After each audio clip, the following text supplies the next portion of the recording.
ఆదాయానికి మించిన ఆస్తుల కేసులో ఏసీబీ అరెస్టు చేసిన ఏడీ అంబేద్కర్ అవినీతి చిట్టా ఒక్కొక్కటిగా బయటకొస్తుంది. 2013 నుంచి 2017 వరకు 4 ఏళ్ల పాటు పటాన్ చెరువులో ఏడీగా విధులు నిర్వహించిన సమయంలో ఆయన చేసిన అక్రమాల చిట్టాను విద్యుత్ శాఖ అధికారులతో పాటు బాధితులు మెల్లగా బయటకు చెబుతున్నారు. ప్రతి వెంచర్లో ఈశాన్యం ఫ్లాట్ను తన బినామీ పేరుతో రిజిస్టర్ చేయిస్తేనే విద్యుత్ పనులు పూర్తి చేసేవారని, మరో ఫ్లాట్ను సగానికి విక్రయించాలన్న షరతుతో పనులు పూర్తి చేసేవారన్న ఆరోపణలున్నాయి.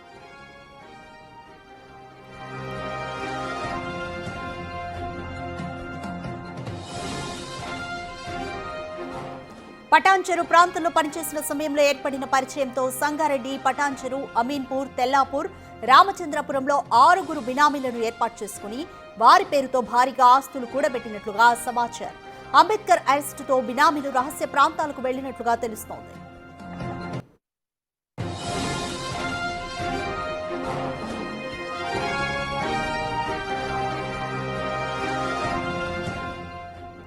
మోర్ డీటెయిల్స్ మా ప్రతినిధి సాగర్ అందిస్తారు. సాగర్, ఏడీ అంబేద్కర్ ఆదాయానికి మించిన ఆస్తుల విషయంలో ఒక్కొక్క విషయాలు బయటపడుతున్నాయి. 2013 నుంచి 2017 వరకు కూడా ఎటువంటి అవినీతి జరిగిందని అధికారులు చెప్తున్నారు. అలాగే బినామీలుగా ఉన్న 6 ఎక్కడున్నారన్న ప్రాథమిక సమాచారం ఉంది. యశ్రాధిక, 6 బినామీలు, 100 కోట్ల ఆస్తులు. రియల్ ఎస్టేట్ వెంచర్లో విద్యుత్ లైన్ వేయాలంటే ఖచ్చితంగా ఈ అధికారికి ఒక ఫ్లాట్ను రిజిస్ట్రేషన్ చేయాలి, ఇంకో ఫ్లాట్ పైన 50% డిస్కౌంట్ ఇవ్వాల్సిందే. సో ఏసీబీ విద్యుత్ శాఖలో అసిస్టెంట్ డివిజనల్ ఇంజనీర్గా పనిచేసిన అంబేద్కర్ సంబంధించినటువంటి అక్రమాస్తుల కేసులో ఏసీబీ సంచలన విషయాలు బయటికి తీస్తుంది. అందులో భాగంగానే రియల్ ఎస్టేట్ సంస్థల నుంచి పెద్ద ఎత్తున అక్రమాస్తులు కూడబెట్టారు. లంచాల రూపంలో ఫ్లాట్లు, పెద్ద ఎత్తున నగదును కూడా తీసుకున్నట్లుగా కూడా ఏసీబీ అధికారుల దర్యాప్తులో తేలినట్లుగా కూడా తెలుస్తోంది. ఈయనే రంగారెడ్డి జిల్లాలోని పటాన్ చెరువులో 2013 నుంచి 2017 వరకు పనిచేశారు. ఈ 4 సంవత్సరాల్లో ఆయా ప్రాంతాల్లో ఏదైతే పటాన్ చెరువు, సంగారెడ్డికి సంబంధించినటువంటి అమీన్పూర్, పటాన్ చెరువు, తెల్లాపూర్, రామచంద్రపూర్, ఈ విధంగా 6 ప్రాంతాల్లో 6 బినామీలను ఏర్పాటు చేసుకున్నారు. రియల్ ఎస్టేట్ సంస్థల్లో విద్యుత్ లైన్లు వేయాలంటే ఖచ్చితంగా ఇతనికి ఒక ఫ్లాట్ బినామీ పేరుతో రిజిస్ట్రేషన్ చేయాలన్న నిబంధన, మరో ఫ్లాట్ పైన 50% డిస్కౌంట్ ఇవ్వాలన్న నిబంధనతోనే ఆ వెంచర్లలో విద్యుత్ లైన్లు వేస్తారు, లేదంటే స్తంభాలు వేస్తారు. సో ఈ విధంగా పెద్ద ఎత్తున అవినీతికి పాల్పడ్డట్లుగా కూడా ఏసీబీ అధికారులు గుర్తించారు.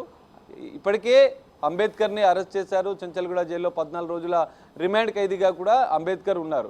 సో ఈయన బినామీల విషయంలో ఇంకా ఏసీబీ అధికారులు సోదాలు చేస్తున్న పరిస్థితి. ఏడీ ఈయన కింది స్థాయిలో పనిచేస్తున్నటువంటి అధికారుల, విద్యుత్ శాఖలో పనిచేసిన అధికారులను కూడా బినామీగా పెట్టుకున్నట్లుగా కూడా ఏసీబీ అధికారుల సోదాల్లో బయటపడ్డది. ఓ ఏడీ ఇంట్లో కూడా సోదాలు చేయగా దాదాపు 20 లక్షల నగదు, మరో బినామీ ఇంట్లో సోదాలు చేస్తే 2,17,00,000 నగదు కట్టలు బయటపడ్డాయి. మరికొంతమంది బినామీలపైన కూడా ఏసీబీ అధికారులు ఫోకస్ పెట్టిన పరిస్థితి. ఇతడి అరెస్టు భయంతోనే కొంతమంది బినామీలు విహారయాత్రల పేరుతో బయటికి పరారైనట్లుగా కూడా, కుటుంబంతో సహా పరారైనట్లుగా కూడా ఏసీబీ అధికారులు గుర్తించారు. అందులో భాగంగానే అంబేద్కర్కి సంబంధించినటువంటి విషయంలో ఇప్పటికే ఏసీబీ కస్టడీ పిటిషన్ కూడా ఏసీబీ కోర్టులో వేసిన పరిస్థితి. కస్టడీకి తీసుకొని విచారిస్తే మరింత అవినీతి చిట్టా బయటపడుతుంది, మరికొంతమంది బినామీల చిట్టా కూడా బయటపడుతున్నట్లుగా కూడా తెలుస్తుంది. ఇప్పటి వరకు లభ్యమైన ఆస్తులే 100 కోట్ల రూపాయలుగా కూడా దాదాపు 200 నుంచి 300 కోట్ల రూపాయల అక్రమాస్తులు బహిరంగ మార్కెట్లో ఉన్న నేపథ్యంలో, మరికొంతమంది బినామీలు ఉన్న నేపథ్యంలో ఇంకా అక్రమాస్తుల విలువ పెరిగే అవకాశంగా కనిపిస్తుంది. ఇప్పటికే ఏసీబీ అధికారులు ఆయన బినామీల పైన కూడా ఫోకస్ పెట్టారు. ఆ బినామీలు ఎంతమంది ఉన్నారు? ఇప్పటికే 6 మంది బినామీలను గుర్తించిన నేపథ్యంలో వారి ఇళ్లలో కూడా సోదాలు చేసే అవకాశం కనిపిస్తుంది.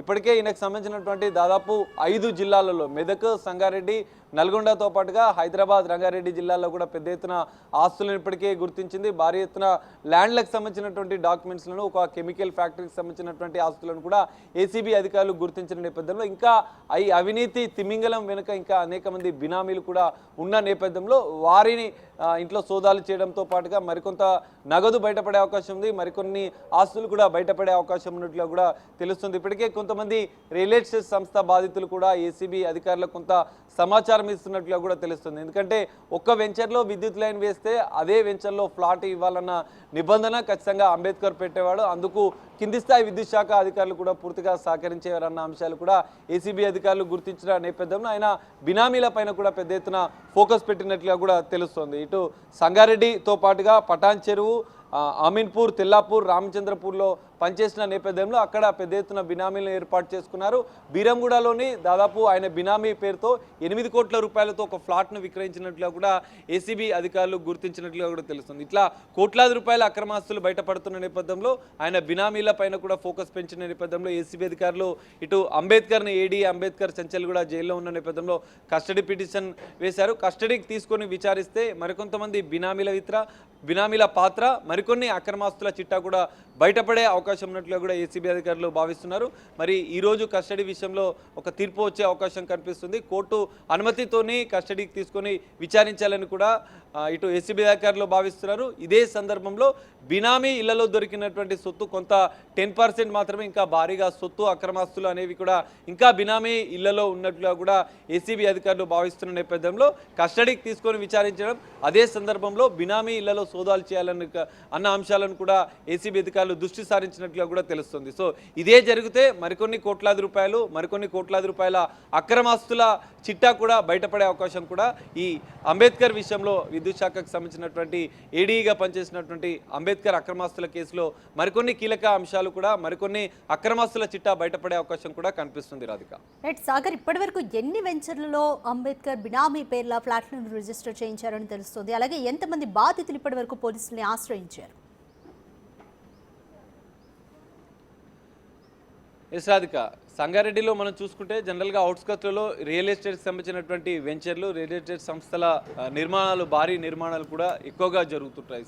దాదాపు 20కి పైగా 20 నుంచి 30 వెంచర్లలో కూడా దానికి సంబంధించినటువంటి విద్యుత్ లైన్ల విషయంలో కూడా, వందలాది కనెక్షన్ల విషయంలో, వందలాది విద్యుత్ లైన్ల విషయంలో కూడా అంబేద్కర్ అనుమతులు ఇచ్చినట్లుగా కూడా ఏసీబీ అధికారులు గుర్తించారు. అందుకు ప్రతిఫలంగానే పెద్ద ఎత్తున ఫ్లాట్లను, పెద్ద ఎత్తున నగదును లంచం రూపంలో కూడా తీసుకున్నట్లుగా కూడా ఏసీబీ అధికారులు గుర్తించారు. సో వాటిని నేరుగా అంబేద్కర్ తీసుకోకుండా కింది స్థాయి అధికారులను బినామీలుగా పెట్టుకొని వారి ఇళ్లలోనే ఆ నగదును దాచిపెట్టినట్లుగా కూడా ఏసీబీ దర్యాప్తులో తేలింది. పెద్ద ఎత్తున ఈ రియల్ ఎస్టేట్కి సంబంధించినటువంటి వ్యాపారులు ఇటు అంబేద్కర్ వేధింపులు తాళలేక ఈ మధ్య కాలంలో పెద్ద ఎత్తున ఏసీబీకి ఫిర్యాదులు రావడం, వందలాది వెంచర్స్ మనం జనరల్గా చూసుకుంటే హైదరాబాద్, ఇటు సంగారెడ్డి, పటాన్ చెరువు ప్రాంతాల్లో పెద్ద ఎత్తున రియల్ ఎస్టేట్కి సంబంధించినటువంటి వెంచర్లు కొత్తగా వస్తున్నాయి. పెద్ద ఎత్తున నిర్మాణాలు కూడా జరుగుతున్నాయి. నిర్మాణాలు జరిగినా కూడా అందులో ఫ్లాట్ కావాలి. ఓపెన్ వెంచర్స్లో ఈ అంబేద్కర్కు ఒక సెంటిమెంట్ కూడా ఉన్నట్లుగా కూడా ఏసీబీ అధికారుల విచారణలో తెలియనట్లుగా కూడా తెలుస్తుంది. ఈశాన్యంలో ఉన్నటువంటి ఫ్లాట్ మాత్రమే తన పేరుతో రిజిస్ట్రేషన్ చేయాలి. బినామీ పేరుతో రిజిస్ట్రేషన్ చేస్తేనే అక్కడ విద్యుత్ కనెక్షన్లు వస్తాయి, విద్యుత్ సంబంధించినటువంటి లైన్లు కొత్తగా వస్తాయి, విద్యుత్ స్తంభాలను ఏర్పాటు చేస్తున్నట్లుగా కూడా ఏసీబీ అధికారులు దర్యాప్తులో తేలింది. వందలాది వెంచర్ల నుంచి, వందలాది రియల్ ఎస్టేట్ సంస్థల నుంచి కోట్లాది రూపాయలు ముడుపులు తీసుకున్న నేపథ్యంలో మరి అంబేద్కర్ విషయంలో ఇంకా సోదాలు కొనసాగే అవకాశం ఉంది. బినామీలలో సోదాల్లో మరికొన్ని అక్రమాస్తుల చిట్టా బయటపడే వెలుగు చూసే అవకాశం కనిపిస్తుంది. Radhika, thanks for the update Sagar.